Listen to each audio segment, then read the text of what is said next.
ఓం శ్రీ గురుభ్యో నమః. సెప్టెంబర్ మాసంలో ద్వాదశ రాశుల యొక్క ఫలితాలు ఏ విధంగా ఉందో తెలుసుకుందాం.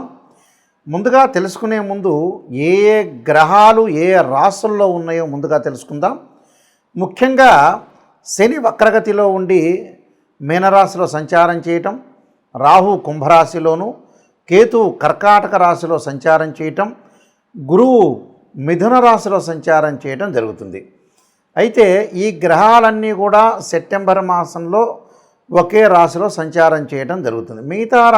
మిగతా గ్రహాలని మనం ఒకసారి పరిశీలన చేసినట్లయితే ముఖ్యంగా ప్రథమార్థంలో శుక్రుడు కర్కాటక రాశిలో సంచారం చేయటం, అలానే ఈ ప్రథమార్థంలో రవి బుధులు సింహరాశిలోను, కుజుడు కన్యారాశిలోను సంచారం చేస్తాడు. ద్వితీయార్థం అనగా 15వ తారీఖు తర్వాత శుక్రుడు సింహరాశిలోను, అలానే రవి బుధులు కన్యారాశిలోను, కుజుడు వచ్చేటప్పటికల్లా తులారాశిలోను సంచారం చేస్తాడు. అంటే గ్రహస్థితి అనేది ప్రథమార్థం కంటే ద్వితీయార్థంలో కొన్ని మార్పులు జరుగుతున్నాయి. ఆ ద్వితీయార్థంలో మార్పులు జరిగేవి ఏం గ్రహాలంటే శుక్రుడు, రవి బుధులు, కుజగ్రహం అనేది మార్పు జరుగుతుంటుంది. కాబట్టి ఇవన్నీ కూడా ప్రథమార్థానికి ద్వితీయార్థానికి కొంత తేడా ఉంది. కాబట్టి మీరు ఇవన్నీ కూడా గమనించుకొని ఇవన్నీ ముందు తెలుసుకోవాలి. ఇవన్నీ కూడా గోచారరీత్యా చెప్పబడే ఫలితాలు అంటారు. అంటే this is the transitive system అంటారు. కానీ బర్త్ చార్ట్ ప్రకారంగా జరిగే ఫలితాలు కావు. గోచారం అనేది ఎప్పుడు కూడా 20% రిజల్ట్స్ ఇస్తాయి. అలానే బర్త్ చార్ట్ ఎప్పుడు కూడా 80% రిజల్ట్స్ ఇచ్చే అవకాశం ఖచ్చితంగా ఉంటుంది. కాబట్టి నేను ఈ ద్వాదశ రాశుల యొక్క ఫలితాలు ఈ సెప్టెంబర్ మాసంలో ఏ విధంగా ఉన్నాయో మనం ముందుగా ఇప్పుడు తెలుసుకుందాం. వృశ్చిక రాశి వాళ్ళకి సెప్టెంబర్ మాసంలో ఏ విధంగా ఉండబోతుంది? వృశ్చిక రాశి వాళ్ళకి ముఖ్యంగా మనం రాస్యాధిపతి అయిన కుజుడు లాభంలో వ్యయంలో ఉండటం వల్ల ప్రథమార్థంలో ఈ రాశి వాళ్ళకు కొంత అనుకూలంగా ఉంటుందని చెప్పుకోవచ్చు. అంటే ఎలాంటి అనుకూలంగా ఉంటుంది? భూ సంబంధమైన వ్యవహారాలు, రోగాల విషయంలో కొంత అనుకూలంగా, అంటే దీర్ఘకాలిక రోగాలు తగ్గటం ఒకటి, భూ సంబంధమైన వ్యవహారాలు కానీ కోర్టు సంబంధించిన సమస్యలు కానీ కొంత పరిష్కారం జరిగే అవకాశాలు ఎక్కువగా ఉంటాయి. అంటే కెమికల్ కంపెనీలో పనిచేస్తున్న వాళ్ళు కానీ ల్యాబొరేటరీస్లో పనిచేస్తున్న వ్యక్తులకి కొద్దిగా అనుకూలమైన ఆదాయం అనేది బాగా పెరిగే అవకాశాలు ఎక్కువ ఉంటాయి. మిగతా గ్రహాలని మనం చూసుకునేటట్టయితే మిగతా గ్రహాల్లో ముఖ్యంగా శుక్రుడు యొక్క విషయాన్ని మనం ముందుగా వెళ్తే ఇక్కడ శుక్రుడు ఏమయ్యాడంటే ఈ రాశి వాళ్ళకి వ్యయాధిపతి, అలానే సప్తమాధిపతి అయిన శుక్రుడు వీళ్ళకి భాగ్యస్థానంలో ఉండటం అనేది జరిగింది. ఈ భాగ్యస్థానము దశమస్థానం కూడా మారటం వల్ల శుక్రగ్రహం వల్ల మంచి సుసంపన్నమైన కుటుంబం నుంచి అబ్బాయి కానీ అమ్మాయి కానీ లభించే అవకాశాలు ఎక్కువ ఉంటాయి. మంచి ప్రవర్తన కలిగిన అమ్మాయి కానీ అబ్బాయి కానీ వచ్చి శుభకార్యక్రమాల యొక్క నిర్వహణ చేపట్టే అవకాశాలు ఎక్కువ ఉన్నాయి. కాబట్టి శుక్రుడు అనుకూలంగా ఉన్నాడని చెప్పుకోవచ్చు. అలానే శని యొక్క ప్రభావం ఏ విధంగా ఉంది అంటే తృతీయ చతుర్థాధిపతి అయిన శని పంచమ స్థానం నుండి వక్రగతిలో ఉండటం వల్ల తల్లి యొక్క ఆరోగ్యం విషయంలో కానీ, తల్లిదండ్రులే కాదు వాళ్ళ బంధువులకు సంబంధించిన ఆరోగ్య విషయంలో, కొన్ని వార్తల విషయంలో కొంత జాగ్రత్తగా ఉండాలి. అంటే ఏమీ జరగదు, భయపడాల్సిన పని లేదు. కొంత ఆరోగ్యపరంగా ఇబ్బందులు కలిగే సూచనలు ఉంటాయి. కాబట్టి నేను ఏదైతే నెగిటివ్ చెబుతున్నానో తొందరగా మీరు హాస్పిటల్కి వెళ్ళే అవకాశాలు ఉంటాయి. భగవంతుడి యొక్క ధ్యానం చేసే అవకాశాలు కూడా ఖచ్చితంగా ఉంటాయి. కాబట్టి తల్లి యొక్క ఆరోగ్య విషయంలో కానీ, వాహనాల మీద వెళ్ళేటప్పుడు కొద్దిగా జాగ్రత్తగా ఉండాలి. వాహనాల మీద వెళ్ళేటప్పుడు అతి ఫాస్ట్ అనేది పనికిరాదు. వీళ్ళకి కొంత ఏదైనా మనం అప్రమత్తంగా ఉండి కొంత భద్రం అనేది చాలా అవసరం. భద్రంగా ఉండటం మంచిది. అలానే రాహు యొక్క ప్రభావం వల్ల కూడా ఇలాంటి ఫలితాలు వచ్చే అవకాశాలు ఎక్కువగా ఉంటాయి.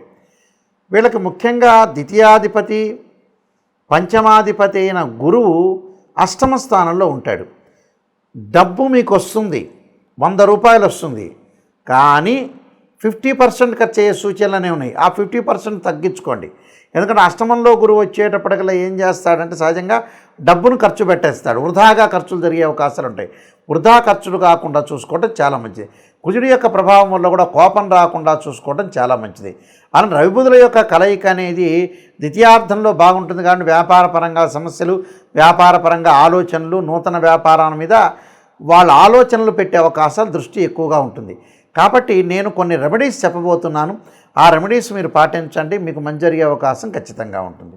సెప్టెంబర్ మాసంలో ఈ రాశి వాళ్ళు ప్రత్యేకంగా ముఖ్యంగా గమనించాల్సిన విషయాలు ఏంటంటే, మనం ఎలాంటి రెమెడీస్ చేసుకోవాలి, ఎలాంటి రెమెడీస్ చేసుకోవటం వల్ల మన లైఫ్ని మనం ఓవర్కమ్ చేసుకునే అవకాశం అనేది ఖచ్చితంగా ఉంటుందో మనం తెలుసుకోవాలి. దానిలో ముఖ్యంగా ఉద్యోగపరంగా ఎవరికైనా సరే ఇబ్బందులు కలుగుతున్న వ్యక్తులకు కానీ, ఉద్యోగపరంగా ఆటంకాలు కలుగుతున్న వాళ్ళు కానీ, ప్రమోషన్లో రాని వ్యక్తులు కానీ తప్పకుండా గణపతి యొక్క ఆరాధన చేయాలి.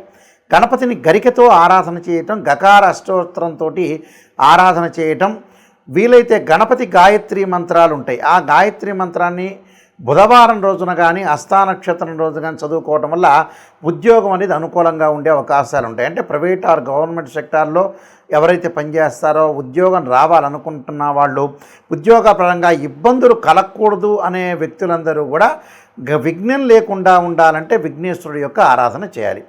అలానే వివాహం కావట్లేదు, నాకు ఆలస్యం జరుగుతుంది, వివాహపరంగా ఇబ్బందులు కలుగుతున్నాయి అనే వ్యక్తులు ఖచ్చితంగా అమ్మవారి యొక్క ఆరాధన చేయాలి. అంటే కాత్యాయనాయుధ్యే కన్యాకుమార ధీమహే తన్నో దుర్గి ప్రచోదయాత్ అనే మంత్రాన్ని శుక్రవారం రోజున మనం ఏదైతే అమ్మవారి యొక్క ఆరాధన చేయాలి. వీలైతే మీరు జాతకాన్ని చూపించుకొని కూడా అబ్బాయిలు కన్యాపాస్పదాస్ రుద్రాభిషేకాన్ని, అమ్మాయిలు వచ్చేటప్పటికల్లా వరపాస్పదాస్ రుద్రాభిషేకం, అఘోర గౌరీపాస్పదాస్ రుద్రాభిషేకం చేయటం వల్ల చాలా మంచి జరిగే అవకాశాలు ఖచ్చితంగా ఉంటాయి. అలానే ఆరోగ్యపరంగా నాకు ఇబ్బందులు కలుగుతున్నాయి గురువుగారు అన్న వ్యక్తులు తప్పకుండా వీళ్ళు చేయాల్సింది ఏంటంటే నువ్వుల నూనెతో శివుడికి అభిషేకం చేయాలి. ఇది ప్రాచీనంగా చెప్పబడింది. ఇది చాలామంది కూడా ఆలోచన చేస్తారు, నువ్వుల నూనెతో శివుడికి అభిషేకం చేయటం ఏందని.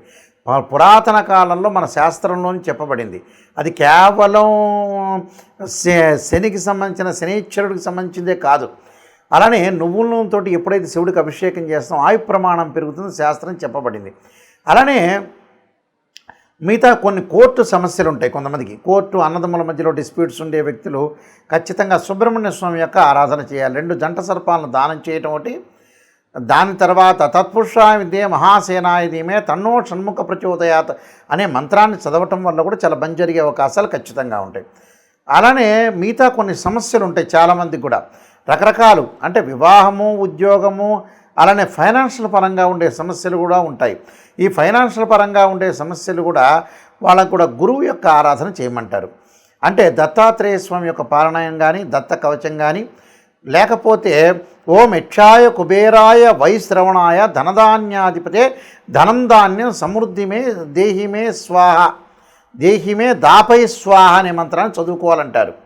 అంటే కుబేరుడు యొక్క మంత్రం అంటారు. ఓం యక్షాయ కుబేరాయ వైశ్రవణాయ ధనధాన్యాధిపతే ధనం ధాన్యం సమృద్ధిమే దేహిమే దాపై స్వాహ అనే మంత్రాన్ని గురువారం రోజున ప్రతిరోజు కూడా 11 సార్లు, అంటే ప్రాతకాలం చదవచ్చు, లేకపోతే వీలైతే ఆఫీసులకు వెళ్ళి సాయంకాలం కూడా చదవచ్చు. అంటే ఇవన్నీ కూడా మనం ఆటంకాలు, కష్టాలు, ఆరోగ్యపరంగా ఇబ్బందులు ఉన్న వ్యక్తులు కూడా శరీరే జర్జరీభూతే వ్యాధిగ్రస్తే కళేబ్రే ఔషధం జాహ్నవీతోయం వైద్యో నారాయణ హరి అనే మంత్రాన్ని కూడా చదువుకోవచ్చు. అండ్ రియల్ ఎస్టేట్ వ్యాపారులు కానీ, అలానే అగ్రికల్చర్ సంబంధించిన వాళ్ళు కానీ, ఇలాంటి వాళ్ళు కూడా అంగారకుడి యొక్క ఆరాధన చేయటం, అలానే కందులు దానం చేయటం వల్ల చాలా మంచి జరిగే అవకాశాలు ఇలాంటివన్నీ ఉన్నాయి. అయితే ఇవన్నీ కూడా మనం పాటించడం వల్ల కూడా మంచి జరిగే అవకాశాలు బాగా ఎక్కువగా ఉంటాయి. అలానే మనశ్శాంతి లేదు అనే వ్యక్తులు కూడా చాలామంది ఉన్నారు. ఆ మనశ్శాంతి లేని వ్యక్తులు ఖచ్చితంగా చంద్రుడి యొక్క ఆరాధన చేయాలి.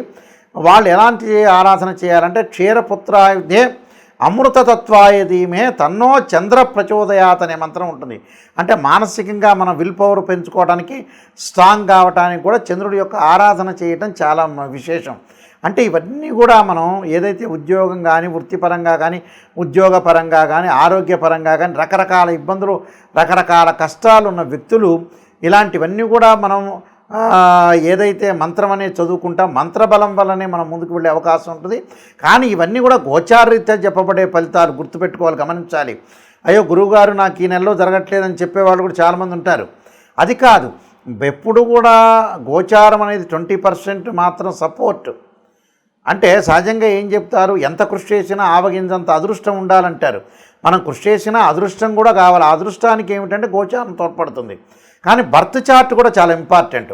ఈ బర్త్ చార్ట్ని చూసి కూడా ఆ ద్వాదశ భావాల్లో ఏ గ్రహాలు ఉన్నాయి, వారి యొక్క లగ్నం ఏంటి, ఈ ద్వాదశ భావాధిపతులేంది, రాస్యాధిపతులేంది, ఆయా రాశుల్లో ఏ గ్రహాలు ఉన్నాయి, ఏ దృష్టి ఉంది అని 16 లగ్న కుండల్ని మనం అనాలిసిస్ చేయాలి. కేవలం రాశిచక్రమే కాదు, మ్యాథమెటికల్ క్యాల్కులేషన్లో రాశిచక్రము, భావచక్రము, నవాంశము, ద్రేకాణము, హోర, దశమాంశము, షోడశాంశ చక్రాలు 16 డీ చార్ట్స్ అనేవి ఉంటాయి. ఆ డీ చార్ట్స్ ప్రస్తుతం దశ ఏంది, అంతర్దశ ఏంది, ఏ లగ్నానికి ఏ దశలు యోగిస్తాయి, అసలు ఏ గ్రహాలు ఏ నక్షత్రాల్లో ఉన్నాయి అనేది కూడా మనం అనాలిసిస్ చేయాలి. అంటే లైఫ్ని ఎప్పుడూ కూడా నిజంగా అనాలిసిస్ చేసి గురువుగారు నెగిటివ్ చెప్పినా పాజిటివ్ చెప్పినా నెగిటివ్ను కూడా తీసుకోవాలి.